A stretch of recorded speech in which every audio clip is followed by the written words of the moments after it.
23 did in fact acknowledge the Navy's role in providing substantial impetus to the Indian shipbuilding industry. So as a subset of indigenization, we have retained our focus on fostering R&D in niche technologies. And towards this end, we conducted the second edition of the Swavalambhan seminar this year.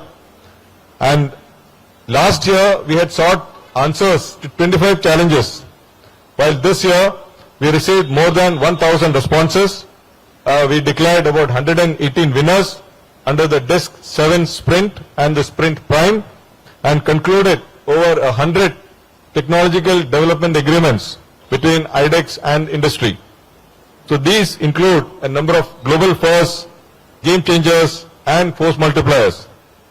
So in driving self-reliance and technology development, Bharatiya Nausena is well established on a path of budget optimization, with our capital budget crossing the 50,000 crore mark, 26% hike in the revenue budget. All this point to increasing trust in our efficient budget utilizing capacity to generate capability. The critical aspect related to capability accretion is the human resource development. And towards this end, the implementation of Agnipath has been a much needed transformational change. Our first batch of Agniveers graduated from the premier training establishment INS Chilka in March this year. And importantly, this batch of Agniveers had 272 women Agniveer trainees as well. And going further, the second batch of Agniveers had a total of 454 women. And I want to say that with the third batch, which has just got inducted, we have now crossed over 1,000 women Agniveers in the Navy. So these statistics stand testament to our philosophy of all roles, all ranks, with regard to deployment of women in the service, both for officers as well as personnel below officer rank. We have also appointed the first woman commanding officer of an Indian naval ship. It has been our effort to constantly challenge the status quo to ensure that the Navy remains on an aspirational and dynamic trajectory to the future. So to that end, we took the lead to organize and conduct the international G20, the Indian Navy Quiz or Think Q competition towards building bridges of friendship across the ocean, which is what the Navy has been pursuing for a long, long time. Similarly, with the spirit of decentralizing Delhi, the Navy will be conducting the forthcoming Navy Day on 4th of December of Sindhudurg Sea Fort in Maharashtra.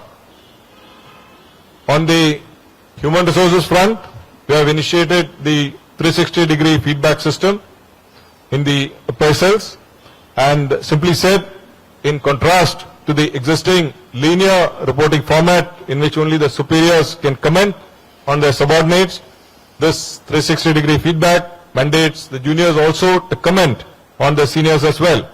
So all these point to our willingness to think differently and not get bogged down by the dogmas of the past. We try to be alive to the changing times and requirements. So as you would realize, a lot has changed in the last 1 year. I have briefly touched upon some of the salient aspects. A more detailed account of Bharatiya Nausena's activities over the past year will now be covered in the presentation, after which we will go into the question and answer session. Thank you.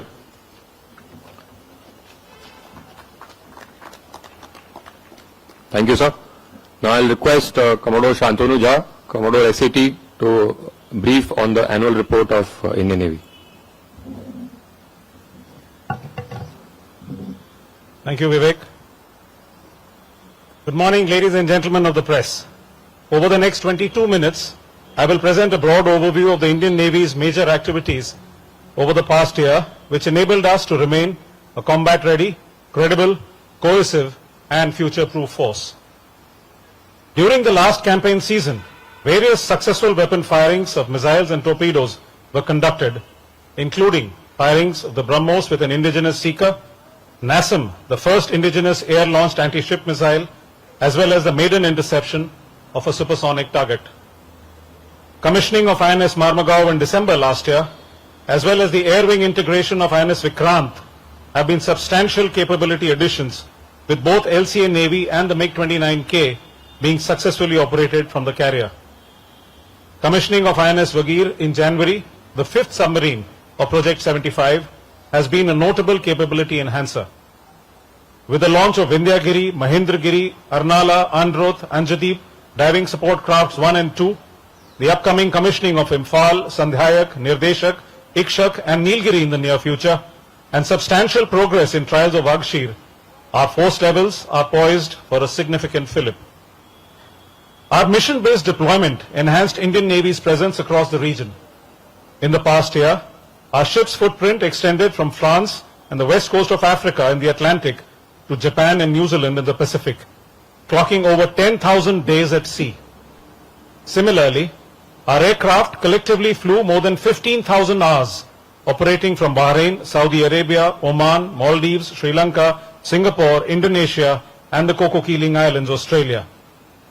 Not to be left behind, our submarines were deployed at extended ranges for over 1,140 days, including to Salalah, Jakarta, Colombo, Singapore, and Fremantle, Australia, sending a loud and clear message that our submarines remain credible platforms capable of targeting our adversaries in the farthest reaches of the oceans.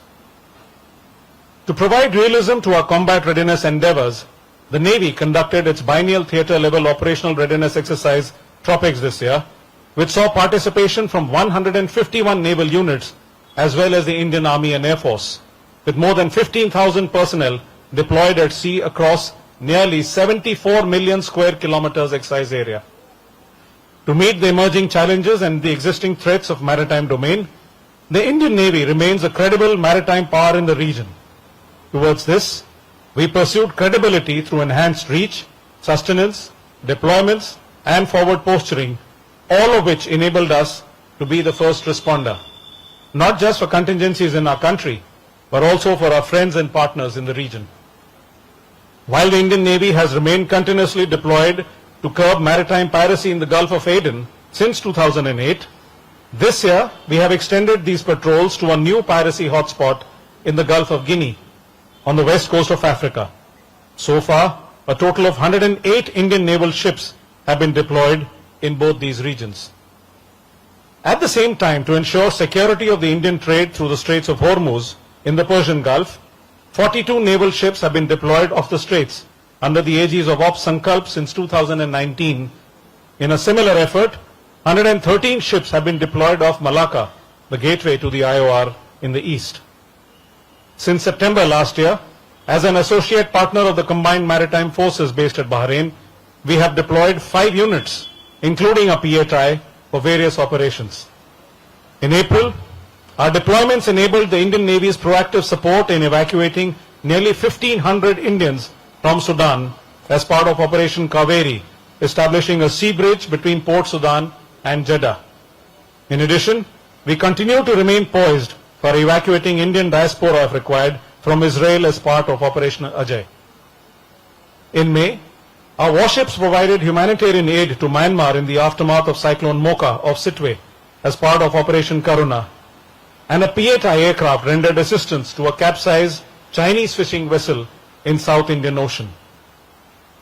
The Indian Navy is presently undertaking refit of a Mauritius Coast Guard ship at Visakhapatnam and has also gifted spares to the Sri Lankan Navy in May for sustaining their India-made offshore patrol vessels, reaffirming the deep trust existing with our friends and partners. In response to national level contingencies, our ships and aircraft were deployed for many search and rescue operations, including medical evacuations from Agati, assisting the Delhi Civil Administration during Operation Yamuna, disaster relief at Balasore, firefighting of Kochi and Goa, as well as sustained diving operations for operationalizing the ONGC's floating production, storage and offloading, or the FPSO installation, preventing a financial loss of almost 60,000 barrels per day of refined fuel. Similar to last year, Our synergy with various government agencies was demonstrated during a successful anti-narcotics operation, which resulted in the Indian Navy along with the NCB intercepting 2,500 kg drugs worth nearly 2,000 crore rupees in May, the largest seizure till date. As a cohesive force, organizationally, the Navy inducts men and women from across the nation, which is testimony to Ek Bharat, Shresht Bharat. So far, we have inducted Agniveers from 647 of 785 districts. Our aim is to build a cohesive team Navy with representation from each district, each block, and eventually each village of our great nation. In a bid to contribute to cohesive armed forces, the Navy has continued focus on the transformational Agnipath scheme. To benefit the Agniveers, the Navy has concluded 4 memorandums of understanding with the Ministry of Education and the Ministry of Skill Development and Entrepreneurship. Further, in contrast to the 272 women candidates in the maiden induction batch, the first batch of 23 has a total of 454 women Agniveers, an increase of nearly 63%. Over the 3 batches inducted so far, like the CNS brought out, we have now more than 1100 women Agniveers in the Navy, highlighting the growing popularity of this scheme. At the Indian Naval Academy, women cadets are now eligible for the 10+2 BTEC scheme and through the UPSC NDA entry scheme. With these efforts over the last few years, we are progressing into a vision of all roles, all ranks for women in the Indian Navy. In continuation of the Navy's impetus on Nari Shakti, this year, 2 women officers sailed on board the Indian naval sailing vessel Tarini for 188 days during the 50th edition of Cape to Rio race, covering a distance of almost 17,000 nautical miles.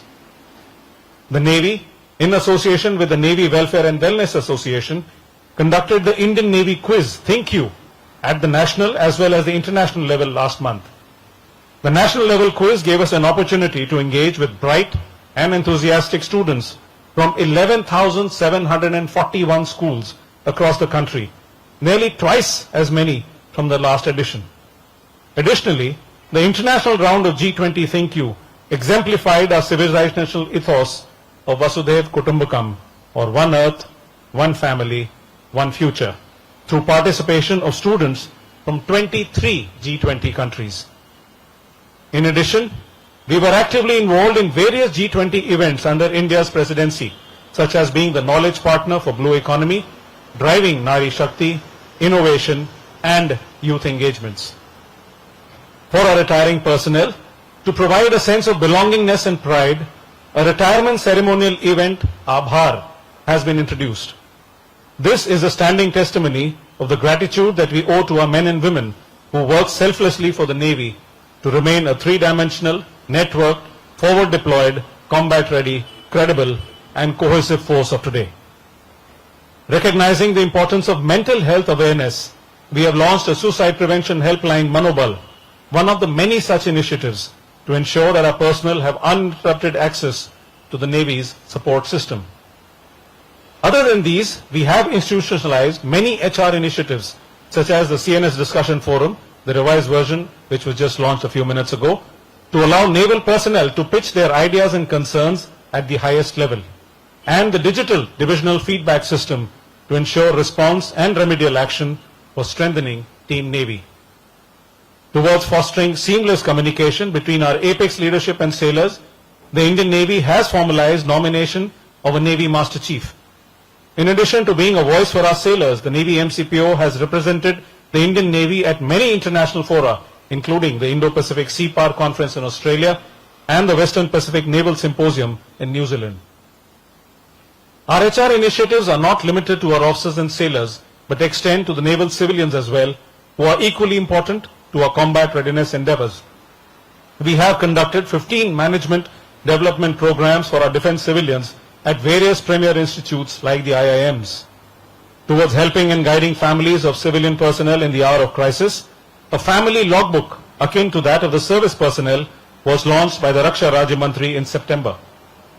We have also concluded memorandum of agreement with 27 CGHS empaneled hospitals to provide cashless medical facilities to naval civilians and their dependents posted at naval headquarters.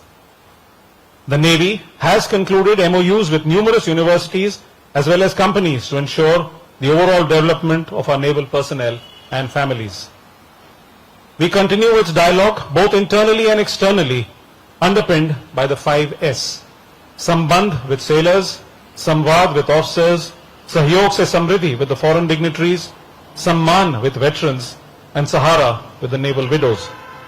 Our aim is to create a happy naval community by meeting basic requirements of accommodation, allowances, education and health, as well as simplifying daily mundane administrative chores.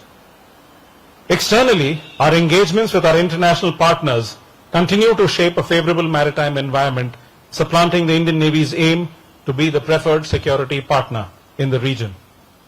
Handing over of an operational missile corvette INS Kirpan to Vietnam, successful conduct of and participation in 27 bilateral and multilateral exercises such as Varuna, Cutlass Express, La Perouse, Sea Dragon, Konkan, Malabar and Ekata, 56 maritime partnership exercises, 7 coordinated patrols, 7 EEZ surveillance missions, and 11 hydrographic surveys continue to strengthen our cohesion with other maritime forces in the region as we seek to address shared maritime security challenges of today and of the future.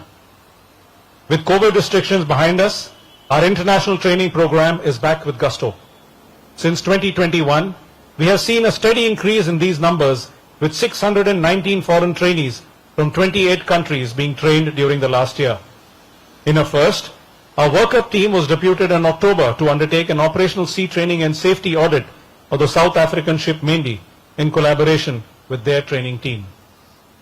Our initiatives like the Goa Maritime Conclave and the Indo-Pacific Regional Dialogue, in addition to our participation in international events such as the International Sea Power Symposium in the US, the Annual Defense Dialogue in Bangladesh, Gaul Dialogue in Sri Lanka, to name a few, have all aided in developing convergences with friends and partners.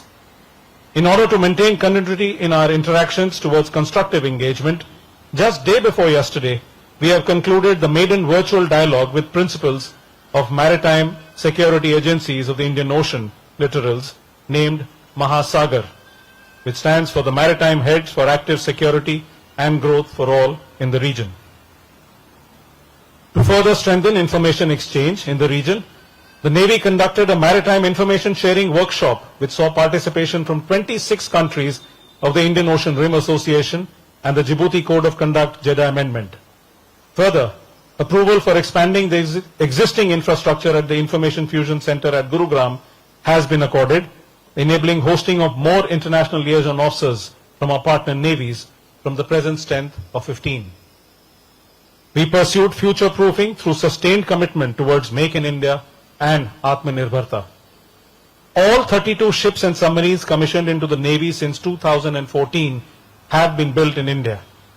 Of the 67 ships and submarines currently under construction, 65 are being built at Indian shipyards. And these include the P-15 Bravo class destroyers, the P-17 Alpha class stealth frigates, and the Scorpion class submarines. In the present year itself, we have concluded 5 contracts worth approximately rupees 42,000 crores towards constructing 25 ships. This will generate employment of nearly 346 lakh man-days over the next decade, involving numerous MSMEs and startups. The C-295 aircraft and the utility helicopters, which are being indigenously produced by Messrs. Tata Aerospace Limited and the HAL, respectively, are the platforms of choice for naval aviation requirements, highlighting Indian Navy's focus on Atmanirbharta. In order to provide impetus to self-reliance in defense manufacturing, of the 509 equipment in the 5 positive indigenization lists promulgated till date, 218 belong to the Indian Navy. Of these, 43 items worth nearly 54,000 crores have already been contracted. Organizationally, we recognize that an agile, adaptive, and advanced human resource management ecosystem is imperative. Accordingly, the Indian Navy has institutionalized the novel transformative initiatives of a 360-degree appraisal mechanism and a reverse war and peer assessment. We continue to contribute significantly to nation building or Rashtra Nirman, underpinned by the Panch Pran that the nation took on 15th August 22. In this regard, I will now cover a few endeavors. Viksit Bharat has been a specific focus area, and the Indian Navy has made an unequivocal commitment to be fully Atmanirbhar to support India's vision of being a developed nation by 2047. In this endeavor, as I have already covered, shipbuilding has been a priority area and a significant investment and employment generator with a multiplier effect of 1.82. The recently concluded Swavalamban seminar in October showcased 75 prototypes by winners of the Disc 7 Sprint challenges from the last edition, including a live demo of a few promising technologies. The Indian Navy achieved domestic to foreign payment ratio of 70:30 last year. In the last 9 years, nearly 65% of our total expenditure has been incurred towards indigenous procurement, which is aimed to increase up to 80% in the future. Similarly, towards achieving Gulami ki Mansikta se Mukti, the Indian Navy has weeded out many archaic practices and procedures. We have adopted a new naval ensign, naval crest, the President's and the CNSS standard, restricted usage of baton to ceremonial purposes, and amended maintenance philosophies to make them future-proof. Considering the importance of promoting reading and writing, the Commodore Knott Essay Competition has been renamed as the Sardar K.M. Panikkar Navy's Intellectual Beacon Essay Competition, with a distinct badge being awarded to the winner to wear for 1 year. For our sailors, we have institutionalized a yearly essay competition, Mashal. We have also been proactive in driving Virasat Pe Garv. Our outreach initiatives have been aimed to foster the spirit of a united India, enhancing maritime consciousness, as well as establishing people-to-people links from the Hind Mahasagar to Himalaya and from Koteshwar to Kohima. We have conducted many such events in the northeastern states and Ladakh, encompassing medical camps, motorcycle rallies, tech demos, recruitment drives, and veteran engagement. Apart from these endeavors, we have also taken the lead to oversee the design and construction of the ancient Indian stitched ship in conjunction with the Ministry of Culture. For the young and bright minds of our country, we have included maritime history in the NCERT syllabus and partnered with Amar Chitra Katha to create books on the naval journey of India, the launch which you just witnessed a few moments ago. Similar to previous years, as part of the International Day of Yoga 23 celebrations, the Indian Navy participated in the Ocean Ring of Yoga with nearly 3,500 naval personnel on board 19 platforms, traversing over 35,000 kilometers in both national and international waters, spreading the message of Vasudhaiv Kutumbakam. Apart from these distinct contributions, the Navy is deeply committed to Ekta as well. Towards fostering integration of efforts between all maritime security stakeholders, we conducted the third edition of a large-scale coastal defense exercise Sea Vigil, which saw participation from more than 500 assets of the Indian Navy, Coast Guard, State Marine and Coastal Police, Customs, Forest Department, and private agencies, as well as from 800 NCC cadets and 17 government agencies from 9 coastal states and 4 union territories. Towards enhancement of jointness amongst the three services, and as a precursor to the envisaged theaterization of commands, cross-posting of 36 officers between the services has been implemented. The Indian Navy is also endeavoring to establish cultural and maritime connect with states and cities through its warships such as Visakhapatnam, Marmugao, Imphal, and Surat. We understand that Nagrik Kartavya ki Bhavna is important, and towards this, the Navy has also been proactively involved in the prestigious national projects. We are the lead agency for crew recovery operations for Gaganyaan, the Indian Crew Orbital spacecraft, and successfully demonstrated module recovery operations in October this year. We are also providing training for India's first manned deep ocean mission, Samudrayan. As part of Mission Sagar, the Navy deputed training teams and deployed our air assets and technical teams to partner nations, including Maldives, Mauritius, Madagascar, Sri Lanka, and the Seychelles, towards enhancing interoperability, as well as to assist them in meeting their maritime security requirements, thereby emphasizing our role in building a force for good in the region. Apart from these distinct contributions, the Navy is deeply committed to the Swachh Bharat Abhiyan as well. Guided by the Honorable Prime Minister's assurance at the One Ocean Summit 22 for clearing plastic waste from the seas, the Indian Navy, as part of the Puneet Sagar Abhiyan, has committed over 1,000 ship days enabling clean and garbage-free oceans. In terms of reducing carbon footprint, we have set up biogas plants to recycle food waste. 1.35 lakh conventional lights are being replaced with LED. Public bicycle sharing system has been further expanded, and the fuel specifications to a relatively greener, high-flash, high-speed diesel have been revised.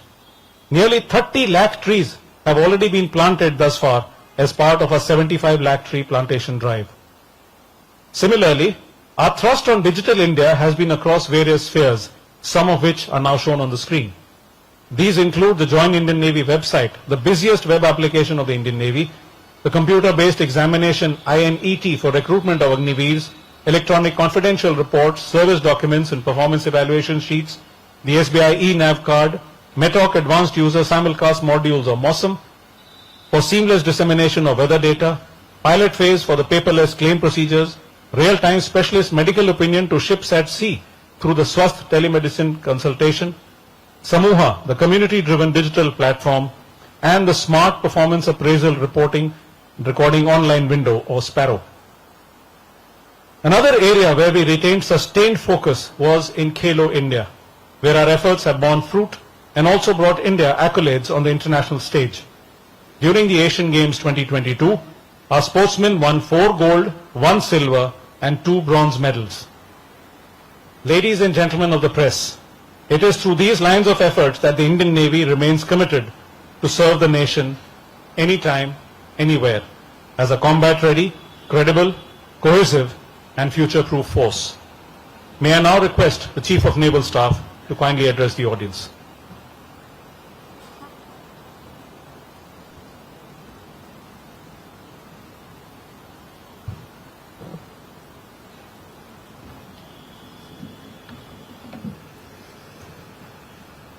So ladies and gentlemen, you have just heard about how we as a Navy traverse the year gone by in great detail. I'll now highlight the broad waypoints that we intend pursuing to navigate the future. First and foremost, maintaining credible deterrence while remaining ready to win war at sea will remain our principal priority. Our vision of being a combat-ready, credible, cohesive and future-proof force underpins this aspect. As an associated element, we will keep a close tab on the intention, messaging, behavioral characteristics and transparency with which actors and forces are operating in our area of interest.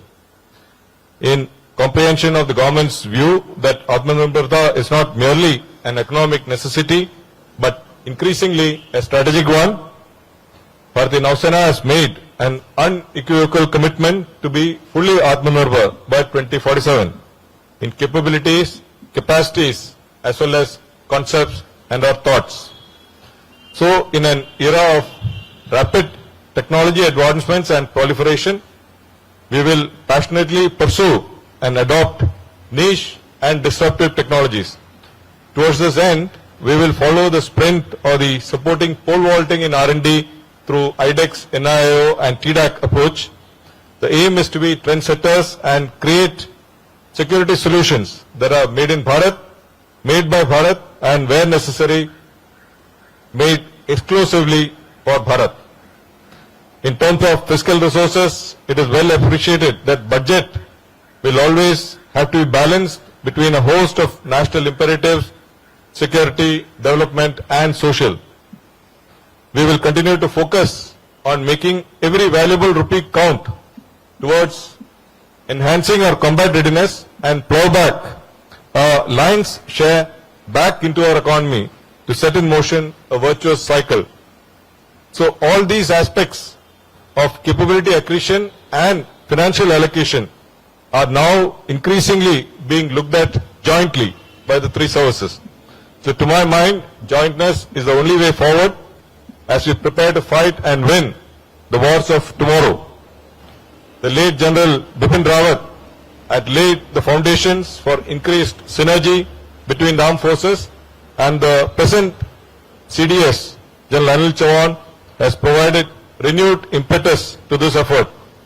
So Bharatiya Nausena remains fully committed to greater jointness and cohesion towards collective and effective outcomes. So as Bharat transits the Kartavya Kal to become a fully developed country by 2047, it is clear that an export-based economy will be a prime mover. Vast volumes of these exports inevitably will be facilitated by the seas across far reaches of the world. So clearly, as India grows, our maritime interests and investments will also expand proportionately, which in turn will mandate expansion in the Indian Navy's responsibilities and operational footprints to protect these interests. At the same time, as a responsible maritime power with significant capabilities at our disposal, Bharat also endeavors to be the preferred security partner as well as the first responder in the region, guided by the overarching vision of Sagar, or security and growth for all in the region. In furthering and strengthening these vital goals, Bharatiya Nausena will remain diligent in pursuit of प्रगति की है उन लक्ष्यों को प्राप्त करने के लिए जो भारत को हरित ऊर्जा की दिशा में एक अग्रणी देश बनाते हैं, उनकी एक रूपरेखा दुनिया के सामने रखी गई थी. COP28 serving the nation with pride and strength. I also convey our gratitude for the full-fledged support we received from our Honorable Prime Minister, Shri Narendra Modi ji, the Raksha Mantri, Shri Rajnath Singh ji, the Defence Secretary, Secretary DMA, and all officials of MOD and all other ministries with whom we had interactions towards equipping and standing by us to fulfill our tasks towards the nation. So before I take on questions, I would like to place on record my appreciation to the media for your sustained efforts in keeping our fellow citizens accurately informed about naval and maritime issues.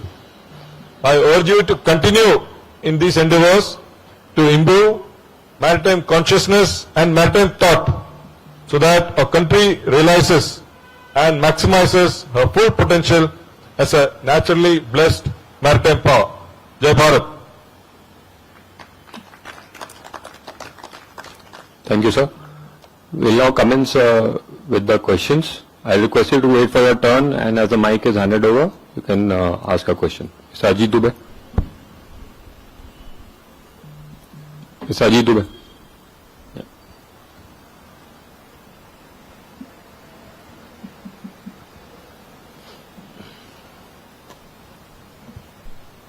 Sir, morning. I'm Ajit Dubey from ANI.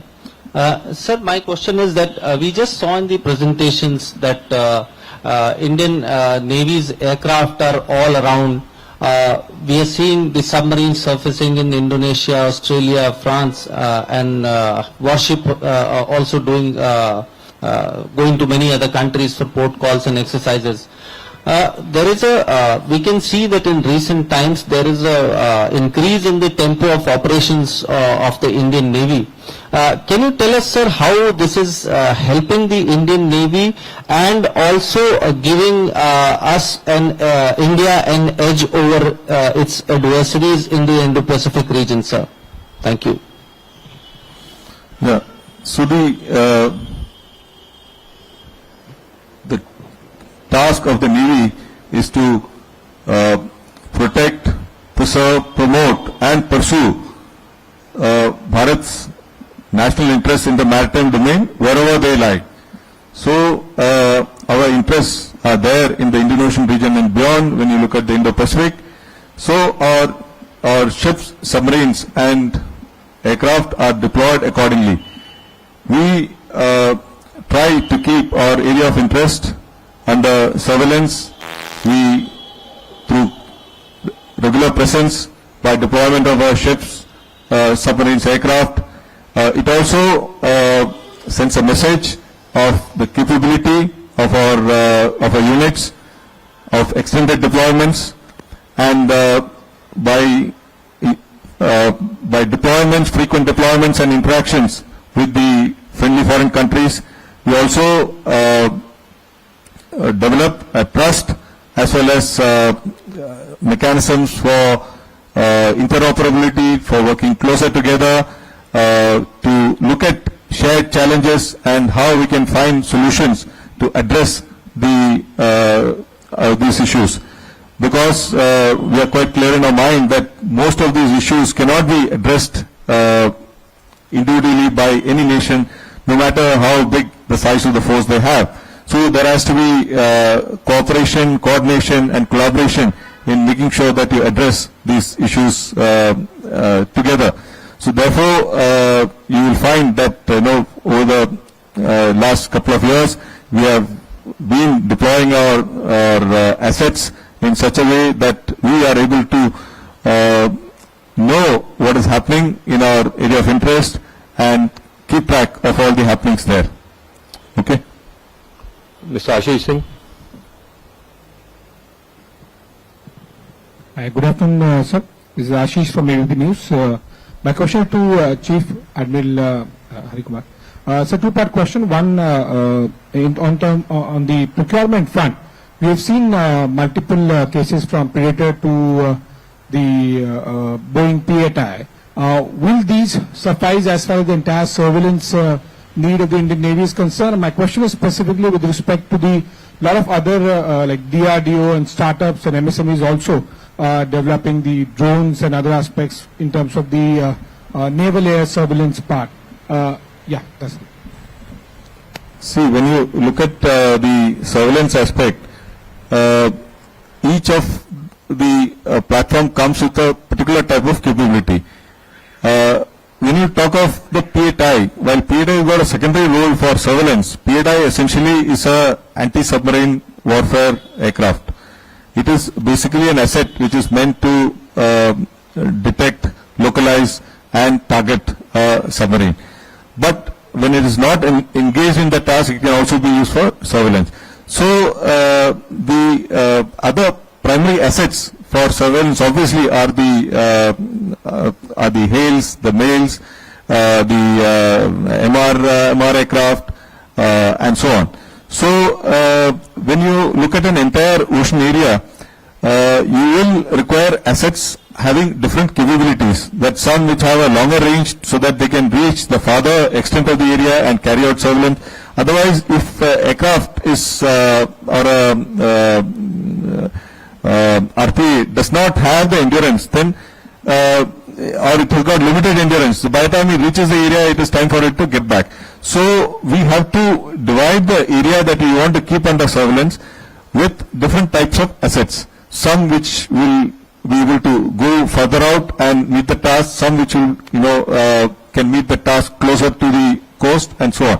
So it requires a combination of assets with different endurance, different capabilities to keep the area under surveillance in a comprehensive manner. So that is why you will find that it is not just that a HALE alone can do a job, or a MAIL alone can do a job, or a MR aircraft alone can do a job. So it has to be a combination of these to ensure that there is seamless coverage of the area. Mr. Mukesh Kaushik.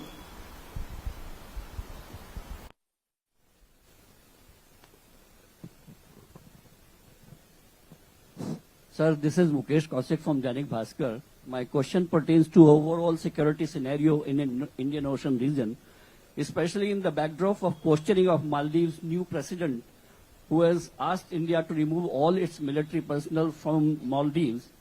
So after Pakistan, we have Maldives, who is pro-China, and Sri Lanka, where we have seen the deployment of survey ship of China. So how we are going to counter this increasing grip of China in the Indian Ocean region? Firstly, the oceans are considered a common heritage. Oceans can be used for the legitimate economic aspirations of any nation. So, in that regard, if you look at China, China may have a legitimate, reason to be present in the Indian Ocean region for economic activities. But what we as the resident naval power in the Indian Ocean, we keep an eye on what all is happening there. We try to keep the extra-regional forces which are present in the region under surveillance, and we would like to know what are their activities, what are they engaged in, and what are their intentions, and so on. So that is why we deploy our assets, the surveillance assets, and our ships, submarines, aircraft, UAVs, etc. So they are deployed regularly to keep our area of interest under observation, to see that we are aware of all the happenings that are taking place. Ms. Poonam Pandey.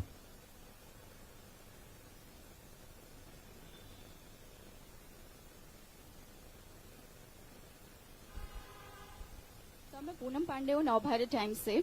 पहला सवाल तो ये कि Israel और Hamas की जो जंग चल रही है उससे इंडियन नेवी ने क्या सीख ली है, क्योंकि हमास नेवी के कई अटैक जो थे प्लान्ड अटैक वो इजराइल ने फॉइल किए हैं। और दूसरा, आपने आत्मनिर्भरता की जब बात की तो आपने बोला कि made in India, you said made in Bharat और मेड फॉर भारत, और आपने बोला made exclusively for Bharat.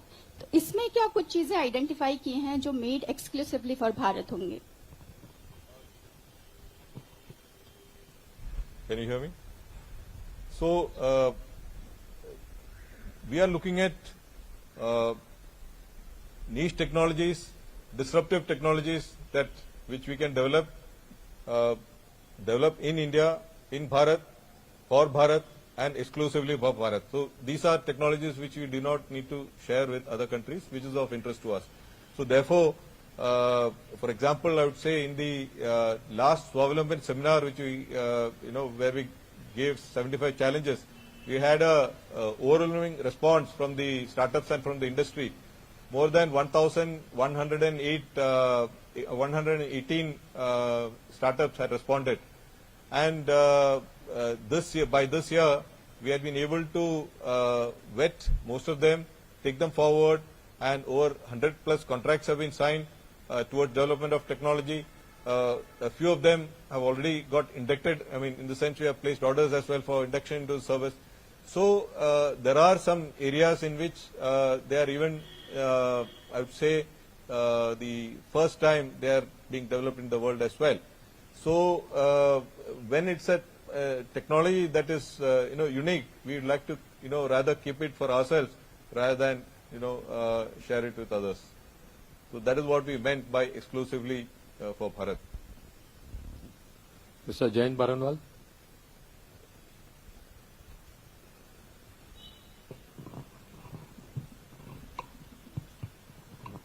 Sir, Jain Baranwal, SP Guide Publications. ISC-1 has taken about 21 years, if I may say so. So when the ISC-2 gets kick-started, can we expect that it's going to take lesser time? It is ISC-1 has not taken 21 years. It has taken about 11 to 12 years. Actually speaking, from the time of steel cutting, if you see, till operationalization. So we should go by that rather than the the conceptualizing stage and so on. And there were particular challenges in case of ISC-1 because the first time we were doing it, the shipyard had to be identified, and there were challenges of steel. At some point, we had decided that we'll make our own steel, so rather than import it.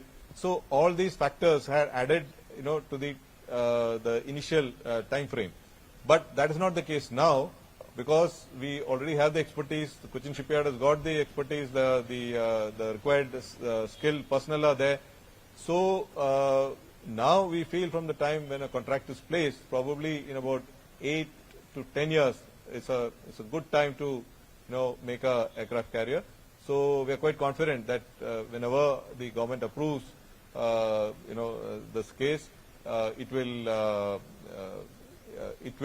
come out in good time, as in line with the contemporary shipyards. Mr. Rajiv Ranjan. Sir, Rajiv Ranjan, NDTV India.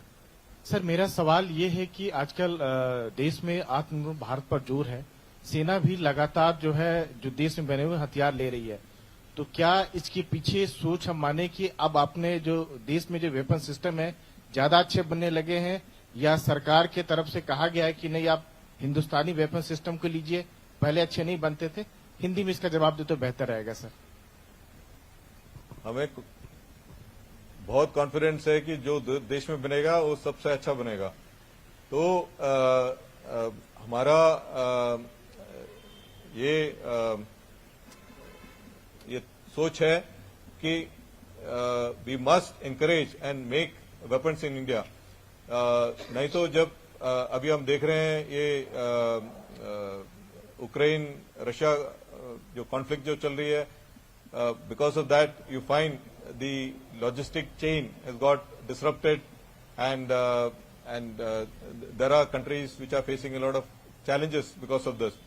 So for a country like Bharat, which is looking at being a fully developed nation by 2047, as our honorable Prime Minister had said, it is essential that the armed forces have to become Atmanirbhar, that we must make and fight with our own weapons and sensors. So therefore, there is adequate trust on this, and we are doing, as a service, we are doing the handholding with the industry to make sure that we get what we want. And we are also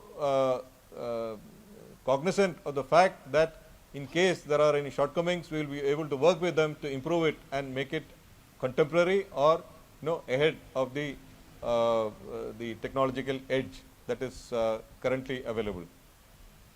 Mr. Jugal Purohit.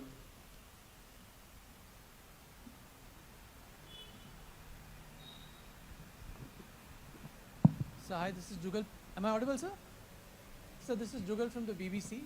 This is Jugal from the BBC, sir. Yeah, speak a little louder, please. Okay, sir. My question is, if you can just give us an update on, where we are with the Maldives situation, where, they've requested the Indian personnel to be withdrawn. And so the second question is, are there plans afoot to rename the Indian Navy as Bharatiya Navy? Just to tell you, we are Bharatiya Nausena. I mean, that's how we are known. So while we in English we say Indian Navy, but we are Bharatiya Nausena as such. So there is no separate change in nomenclature as such. That answers your second question. And first question, with Maldives, we have very, very close cooperation. We have some assets deployed there. We have been assisting them in many ways. Over the last 5 years, we have helped in more than 500 medical evacuations, saving lives, helping them in keeping their maritime areas under surveillance for illegal activities, preventing illegal activities, and so on.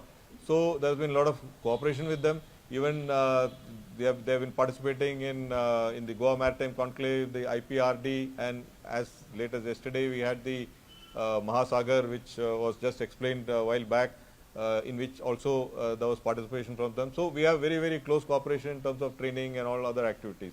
So as regards to whether we need to scale down our personnel, etc., that's a decision of the government, between the two governments, and whatever is the instruction that's given to us, we'll follow it. Ms. Portia Connor.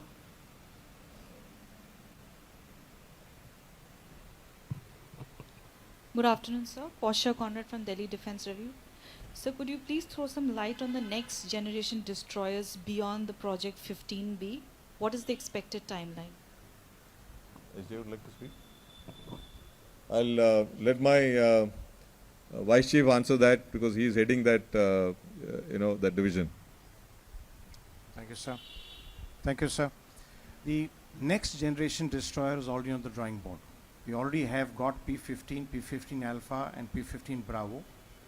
Hugely successful designs, purely designed by our own indigenous warship design bureau. And with each level and generation, we have learnt a lot and have been able to add on to the combat capability.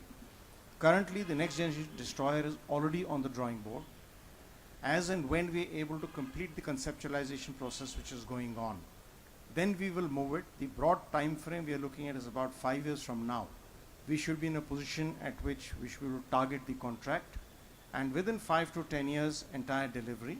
As the CNS mentioned a little while ago, the production capability of our shipyards has been consistently improving as we've gone forward, with their expertise growing and skill growing.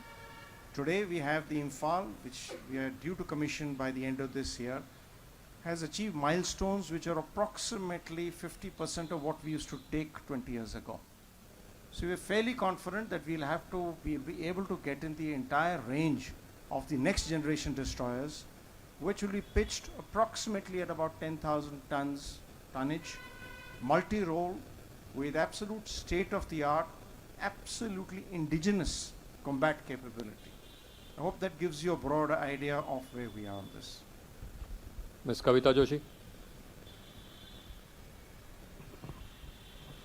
Sir मैं कविता जोशी हूँ Jansatta newspaper से। मेरा सवाल दो parts में है sir.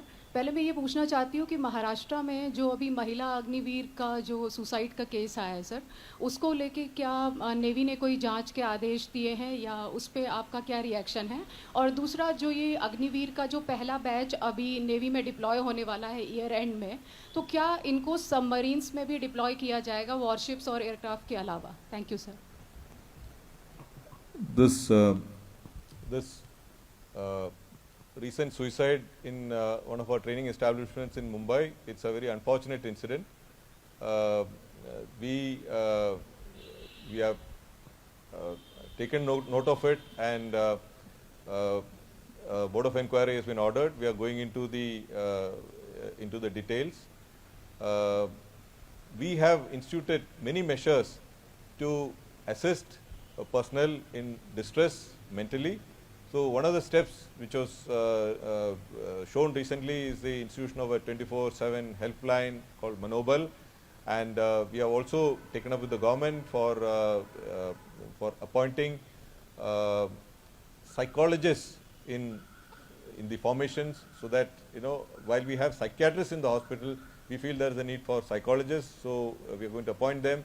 We have a divisional system that is fairly effective, and we have and this divisional system means that there is one officer who's looking after every 10 or 11 sailors, so that they interact on a daily basis to find out whether there are any challenges, whether there are any personal problems, and how to address it, and so on. So we feel that if you are able to interact on a 24/7 or a constant basis, one should be able to have a person with whom you can speak, confide, and at least that will take off part of your worries. But this particular case has been really unfortunate, and we are seized of it, and we are taking action to see that we can try and reduce or overcome this challenge. The second question, ma'am, submarines. Yeah, you are asking about submarines, whether women can be deployed in submarines. I just want to tell you, we have no restriction on anyone joining any arm. The arms like aviation, submarine, and marine commandos, they are voluntary arms. So firstly, after you complete your basic training, then if you feel you have an inclination to serve in these units, then you have to volunteer for it. Thereafter, there is an aptitude test, whether you can fit into it, and so on. And then you have to go through a rigorous, training process, and you have to get certification for that, so that you are, then deployed on either a submarine or a submarine commando.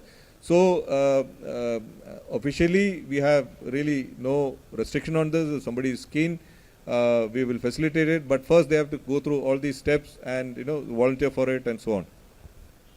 Mr. Sudhiranjan. Sir, Sudhiranjan from the Bloomberg, sir.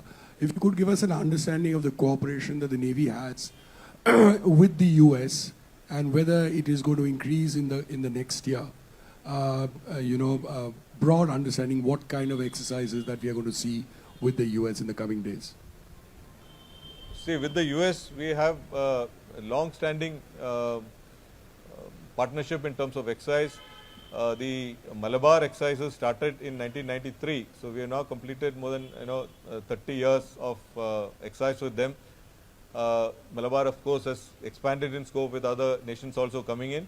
But with the US particularly, we have had very, very long-standing relationship, and we have developed the SOPs for interaction with them.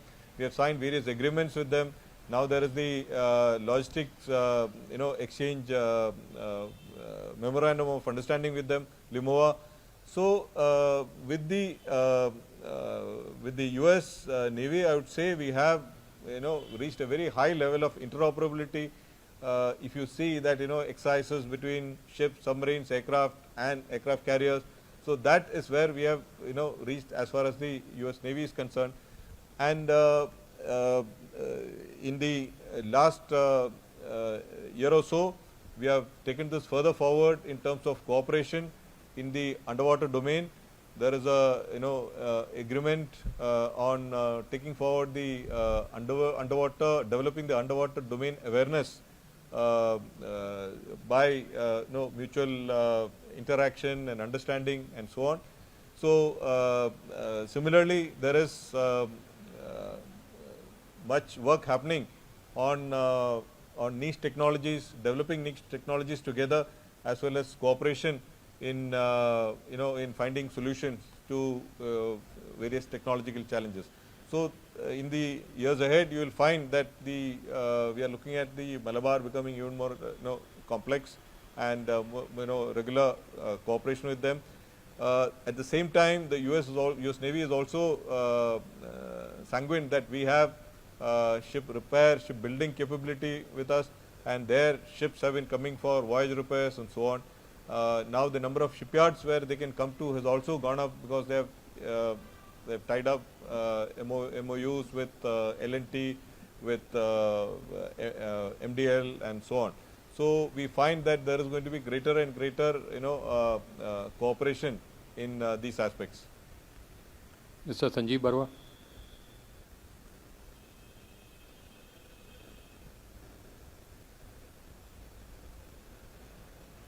Hello. Good afternoon, sir. I am Sanjeev Barwa from The Week magazine. Sir, I have two questions. Has there been any headway in developing high energy and railgun systems for the Indian Navy? The second question is, what is the expectation on the fate of the arrested ex-Navy personnel in Qatar? Thank you, sir. About the Qatar personnel, there is total support and effort being put in by the Government of India. You are all aware of it, and we are working closely with the concerned agencies to ensure that their interests are looked after. So that is as far as the ex-naval officers who are there in Qatar. They are veterans, and we are as veterans, we are interested in ensuring that their welfare is taken care of. The Government of India, I just want to reassure you that Government of India is putting all out effort to ensure that they are brought back. The as regards to your the first question you are asking about the high energy railgun. So this is an area where a lot of countries are doing research. We have also been working with the DRDO on this. But the high energy railgun has got many challenges when you look at its actual utility. So we are not yet taken a call whether we need to develop it fully and install it on board ship, etc. There are various plus and minus, I would say, pros and cons of this of such an equipment. It is still being worked upon, but we have not yet decided whether we should go for it or not. That study is still on. Mr. Neeraj Rajput. Hi sir, Neeraj Rajput from final assault. मेरा सवाल जो recent developments हुए हैं America में, खासतौर से Khalistan terrorism को लेकर भारत और अमेरिका के बीच में डिप्लोमेटिक और पॉलिटिकल रिलेशंस में थोड़ी खटास आई है, तो क्या इस तरह की डेवलपमेंट्स का असर हमारी मिलिट्री डिप्लोमेसी और खासतौर से इंडो पैसिफिक रीजन में मैरीटाइम कोऑपरेशन पे भी पड़ सकता है क्या? क्योंकि हमने हाल ही में देखा कि चाइना के प्रेसिडेंट ने अमेरिका का विजिट भी किया था, उसके बाद ही इस तरह के डेवलपमेंट्स हुए हैं. देखिए, हमारे cooperation in the Indo-Pacific with the US is very strong, and as I just explained to the previous question on our cooperation with the US in terms of exercises, etc. It has been going on for a very long time, and it is quite robust. we do exercises not with just ships and submarines and aircraft, but we also interact otherwise for subject matter expertise, and there is technological cooperation, and what I said is about the underwater domain awareness, and we are also looking at the procurement of the MQ-9B Predator drones. So there is much cooperation which is happening, and I don't see any problem in that. Ms. Ghazala Wahab.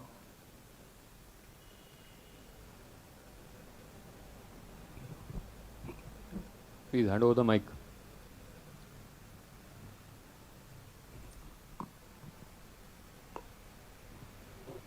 I'm Ghazala Wahab from Force Magazine. I have two questions and one very small clarification. So my first question is, what is the Navy's appreciation of threat in the Indo-Pacific? And my second question is, you referred to late General Bipin Rawat and the synergy he wanted to ensure between the three services.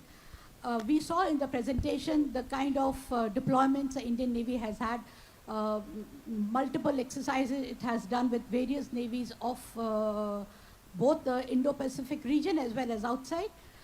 Can you just give me a little overview of what kind of tri-services exercises? You mentioned tropex, but that's just one. What tri-services exercises has the Indian Navy participated in, hosted in the last 1 year, which would ensure greater operational jointness between the three services? And Ma'am, I think we'll just stick to these two. clarification Thank you, was ma'am. the woman CEO which has been appointed. Can you just talk which warship this is and who is the lady officer?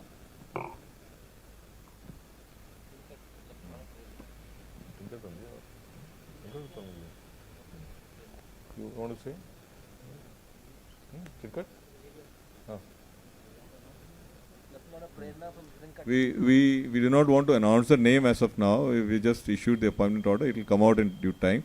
It's one of our fast attack crafts, which is based, in the Western Seaboard.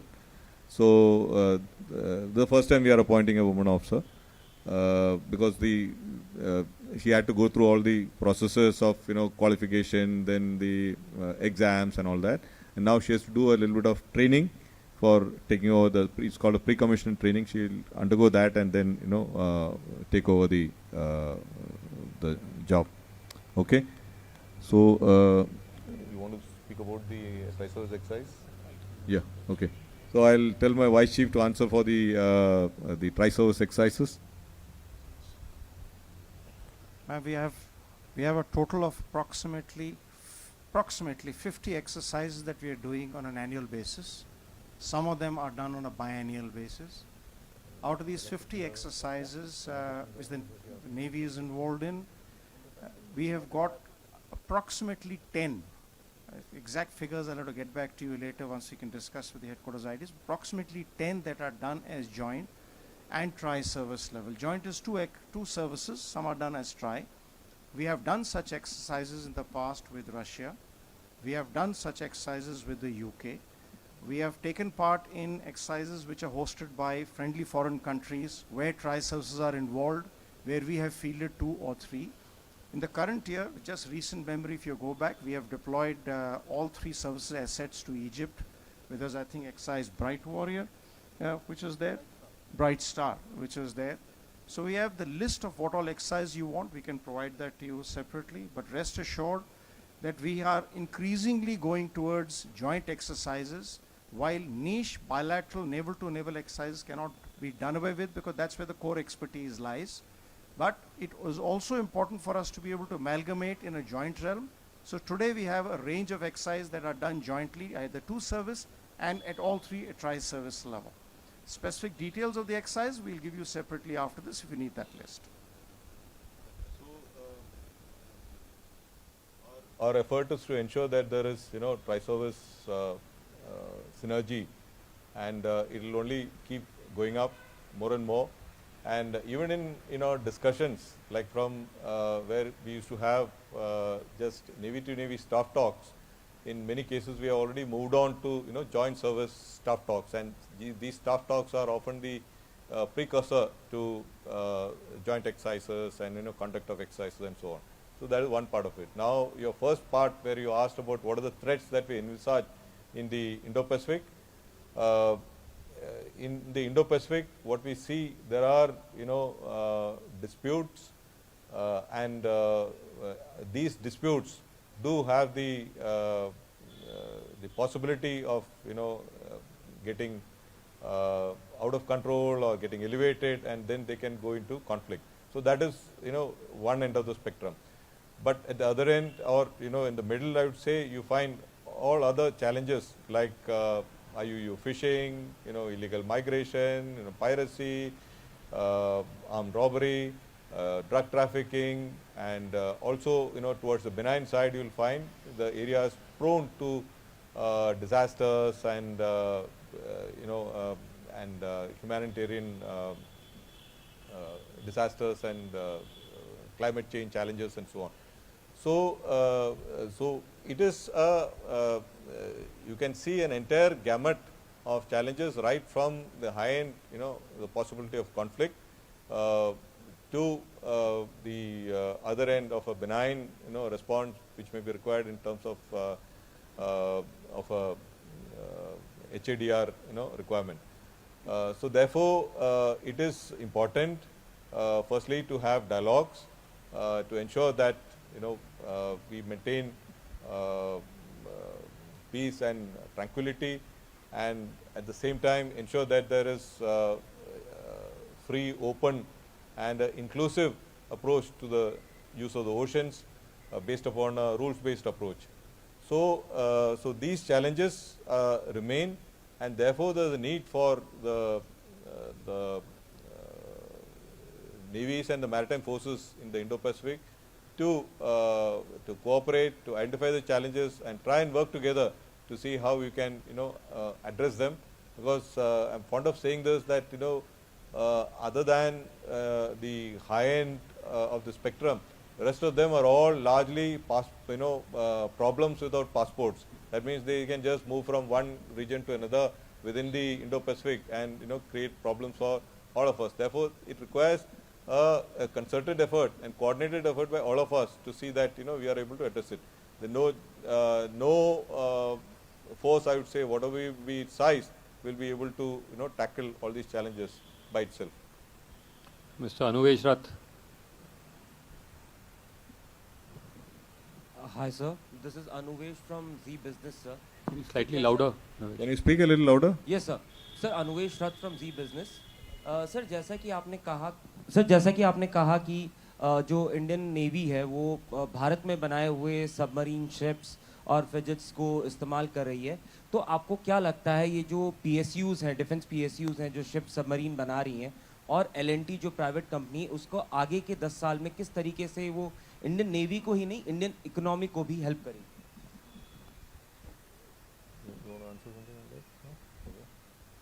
देखो, we are very proud of the fact that अभी हमारे 67 ships are under construction, out of which 65 are being built in India, and these are all built in our own shipyards.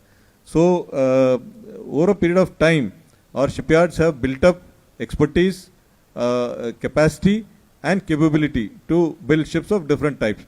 So we are very, and this process had started from as early as 1960s, but it has got strengthened over a period of time, and the culmination of this capability and capacity development is actually the commissioning of Vikrant and its full operationalization. Because you find that there are barely 6 or 7 countries in the whole world who can make an aircraft carrier. So and as my Vice Chief had explained, our shipbuilding in terms of timelines have also come down drastically, and it is now almost to contemporary world standards in terms of shipbuilding of, especially of complex destroyers and modern generation destroyers. So we feel that with this new programs like 75 India, where we are looking at a strategic partnership with the Indian companies, we will be able to design develop and produce our own submarines, ships, and aircraft as well. In terms of aircraft, I would say we are looking at the twin-engine deck-based fighter as a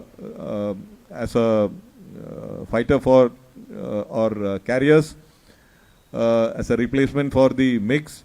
So this is a case which we have taken forward. It will be built in India probably by HAL, and the specifications have already been prepared, and we will take up the case with the government for development of this aircraft, which will take maybe 4 to 6 years, and then a prototype, and then the production model will take another maybe 2 or 3 years.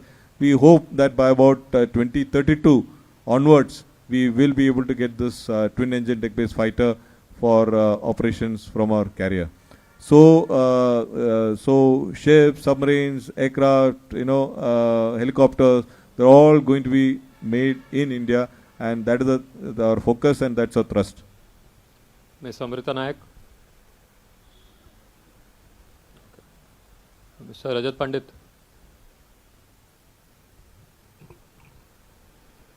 Yeah, this is Rajat Pandit from Times of India. Can you give us a status update on a nuclear submarine program? Both So I'll request you to SSBNs keep and this out of the scope of the discussions. Mr. Shailesh. Mr. Shailesh, hand over the mic.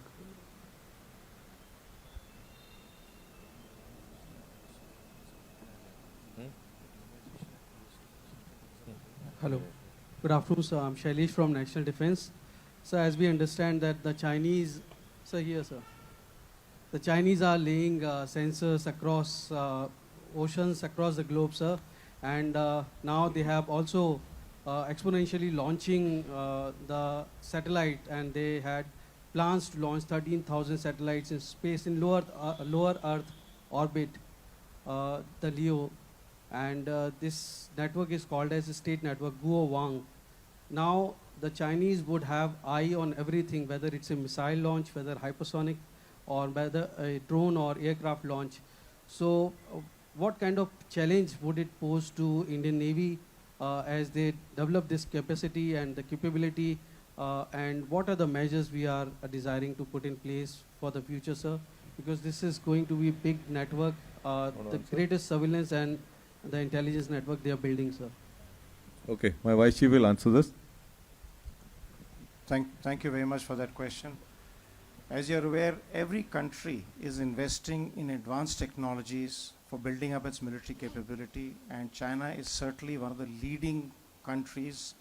The prowess it has acquired in new age technologies that you've just mentioned, satellites, cyber, space, even in conventional, is of a very high order. As far as we are concerned, we have also been consistently investing in improving our indigenous capability, our R&D base, expanding our defense industrial base, because unless the military industrial complex in the country is self-sustaining and self-reliant, we will not be able to meet any of the challenges that you're speaking of. As long as you're dependent upon a certain component of import in any manner, you will remain vulnerable. So our simple one straightforward answer to that is continue as the Indian Navy has been doing for the last 75 years, focusing on improved indigenization, working for improved research and development along with DRDO, PSUs, the other two forces, and industry. And in this regard, significant strides have taken place in recent years, as you're well aware. Not only as the last question that was asked is, where are the PSUs going? Today, our P-75, P-15 Bravo destroyers, the Imphal that lady had asked earlier, we are at 75% indigenous content. Yesterday, we have launched 3 ships. The ASW shallow water craft at Cochin Shipyard, which will be named Mahe, Malwan, and Mangrol. They will be at 80% indigenous content. As we move forward, the bulk of our defense capability will come from within the country. We have also not just the established industries, we've gone major effort, as the CNS brought out and was made in the presentation, on the focus on sprint, on the DISC, the Defense India Startup Challenges, which have given a huge new ecosystem to the last range of startups. And many of you have been to the Swavlamban seminar, which we had just exactly 2 months ago. And you've seen the kind of niche technologies that are being created by our startups inside the country. So the answer that we've got to the emerging technological challenge that will come up ahead lie in India, as the CNS brought out. We will be producing in India, researching in India, making in India for India. And this will be the longer term answer to all the issues that you're raising.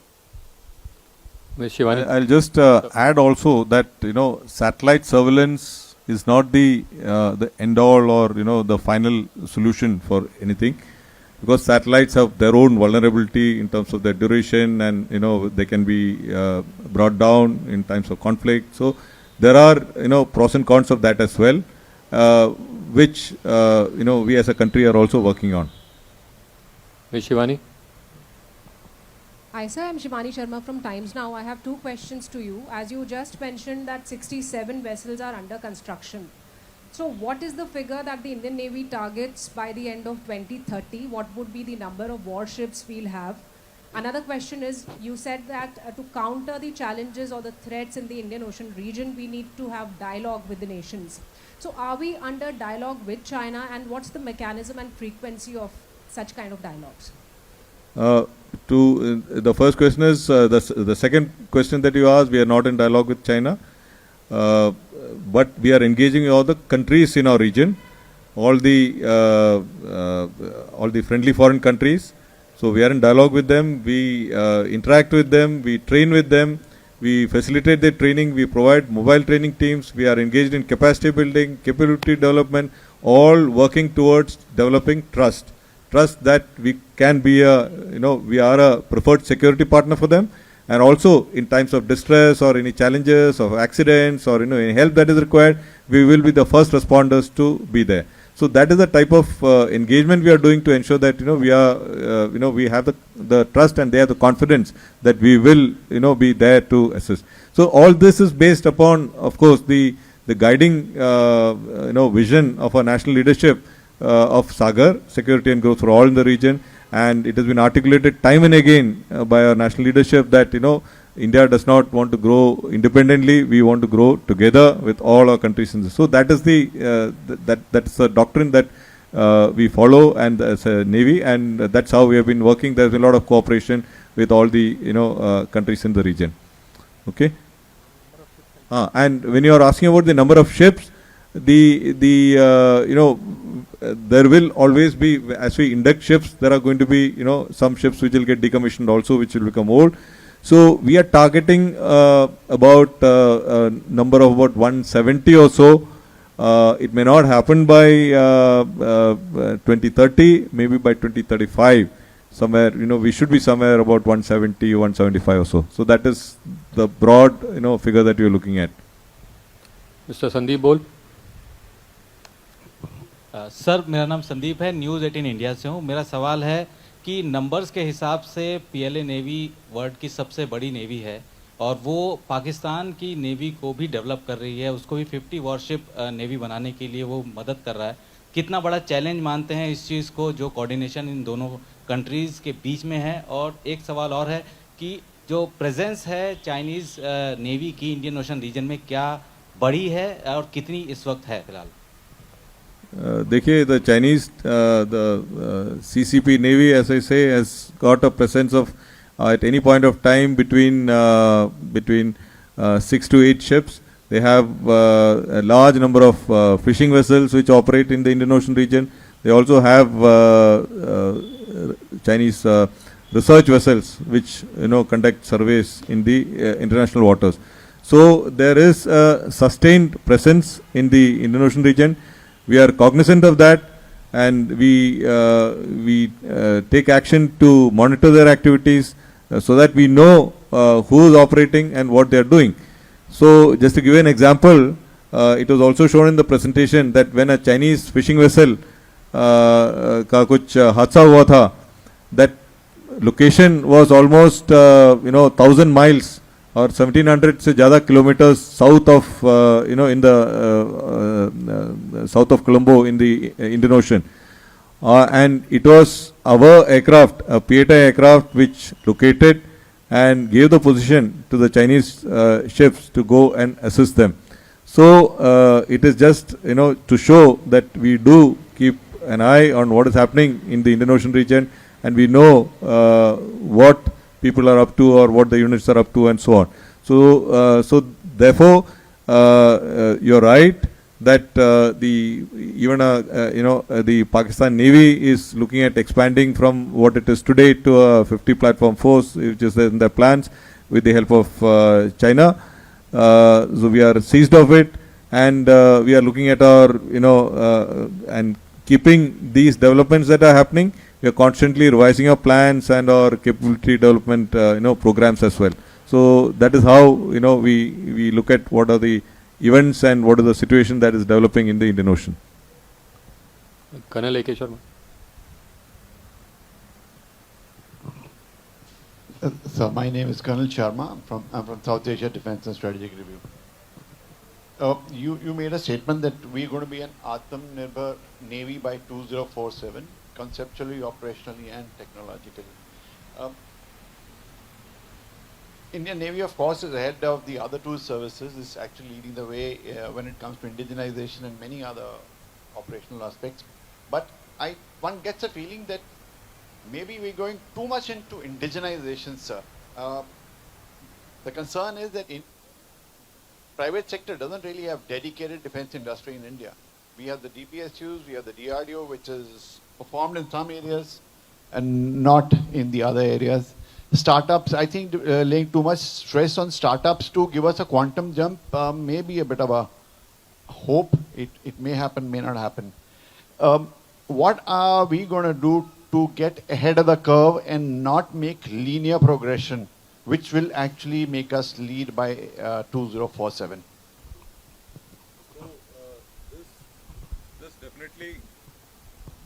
This definitely has to come from, startups, from, people with ideas, innovators. It may not always come from, big companies alone. So if you look at the last 200 years, okay, more than 60 to 70% of the innovations, inventions, they all happened not by scientists. They were all done by domain experts. They were done by priests, rectors, hobbyists, and so on. You just have to see the list. There's a long list of them, including the submarine. So I am confident that it is, and many of it is by serendipity. That is, you're a trained guy, you're looking at something, and you land up accidentally in finding something else. So therefore, that sort of a, innovative spirit, a maverick spirit, which searches for solutions, for finding, improvements. And we are not just looking at improvements of the way we fight, but we are looking at, completely different ways of fighting, probably. So, so this is the thought process, and that's why we are encouraging, this, we are throwing the challenges in terms of, unmanned underwater systems, unmanned aerial systems, quantum sensing, niche technologies like that.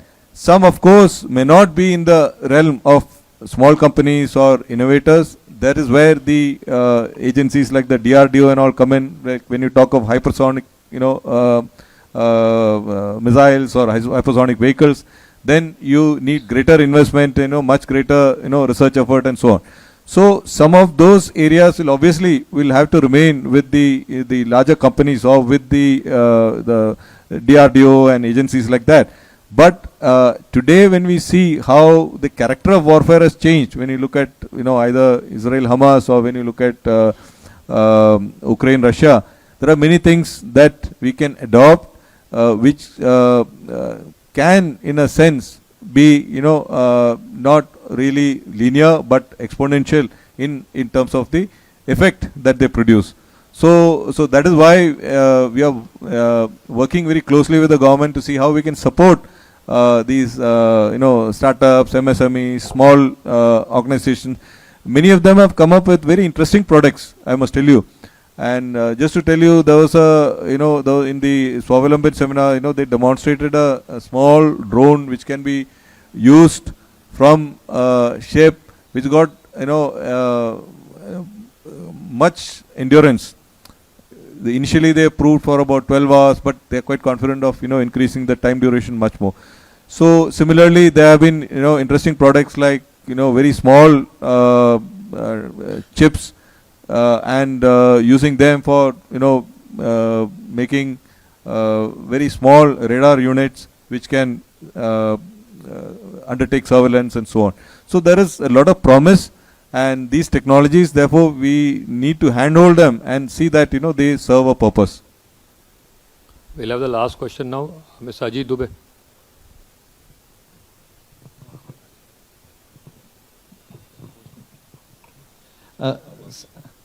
Sir, just wanted to ask you, like we have got the invites for the Navy Day celebrations. Now you are holding it for the Navy is holding it for the first time in Sindhudurg. Any specific reason for holding it there, sir? And like if you could tell us. Request to keep one question only, sir. Yeah, let me explain that. कुछ 2 साल पहले हमारे national leadership में हमें पता है कि don't do all these Navy Day, Army Day, all these celebrations only in Delhi. Please go and do all these in other cities, ताकि the normal citizen is also aware as to आप क्या करते हो, what does the Navy do, what are the Navy's functions and so on. So therefore, based upon that directive, I would say we looked at, we did it last year at Visakhapatnam. So this year we wanted to do it somewhere else, and then if you remember, last year we had changed our naval ensign, naval flag. That is also a part of our effort towards Gulami Mansikta se Mukti. We wanted to change that, remove the previous flag which had a colonial tinge to it and adopt a new one. So in adopting that new ensign, based upon an idea which we received from one of our own sailors through the CNS discussion forum, we had adopted this the Raj Mudra of Chhatrapati Shivaji as the symbol for the naval ensign, and that is what was approved by our national leadership. So then we thought that what better opportunity than this to pay homage to Chhatrapati Shivaji Maharaj, who's been the founder of the Maratha Navy and who started his conquest against the European navies and people who came from the sea, from the fort of Sindhudurg, and that is where the origin of the Maratha Navy came from. So we wanted to go back to our maritime traditions and have Virasat Pe Garv, and also bring in awareness and maritime consciousness amongst our people about the rich maritime heritage that we have. Unless we generate this maritime consciousness, maritime awakening and maritime thought, in maritime thought, that is how do we exploit the sea to the advantage of our nation. So as we move from the fifth largest economy to the third largest economy in a few years from now or before the end of the decade, what does it imply? It implies that there will be more of trade, which means there will be more of imports and exports. And how does this come? This will come from the sea or come through the sea. So even today we have more than 90% of our exports for trade coming through the sea, and therefore we'll see greater and greater dependence on the sea, and that therefore will have an impact on the challenges at sea, the need to keep the seas safe and secure, and therefore we see that the role of maritime forces like the Navy and the Coast Guard and all will be on the much higher as we go ahead. And sir, Thank you, sir. who So will be we'll- the chief guest at this function, sir? We are not yet aware of it. Probably by the end of the day, it will be published. We'll tell you by the end of the day also. Thank you, sir. Thank you, ladies and gentlemen. I'll now request you to join us for lunch at the rear lawn. Okay, thank you.